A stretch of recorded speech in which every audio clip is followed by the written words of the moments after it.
Welcome back, everybody. Today, I'm going to teach you how to sign into your Perplexity AI account. Whether you're looking to access your saved conversations or personalize your AI experience, signing in is quick and straightforward. Let's walk through the process together. First, you'll want to open your web browser and type perplexity.ai into the address bar. Once the page loads, you'll be greeted by Perplexity's interface.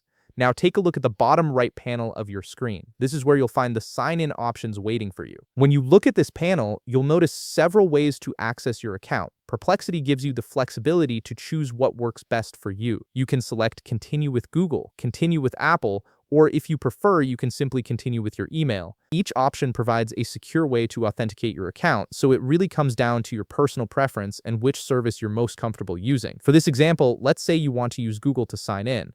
Go ahead and click on the Continue with Google button. This method is particularly convenient if you already use Google services regularly, as it eliminates the need to remember another password and speeds up the entire sign-in process. After clicking Continue with Google, you'll be directed to Google's authentication page. Here, you'll need to enter either your email address or phone number associated with your Google account. Type that information into the field provided, then click Next to proceed. This step verifies which Google account you want to use to access Perplexity. Once you've moved forward, the next screen will prompt you to enter your password. Type in your Google account password carefully, making sure you've entered it correctly. After that, click Next again. Google will process your credentials and verify your identity. This might take just a moment, so be patient while the system confirms everything is correct. And that's it. You're now signed into your Perplexity AI account and ready to start exploring all the features it offers. By signing in, you've unlocked the ability to save your search history, customize your experience, and access your account from any device. If you found this video helpful, please leave a like, subscribe, and see you in the next video.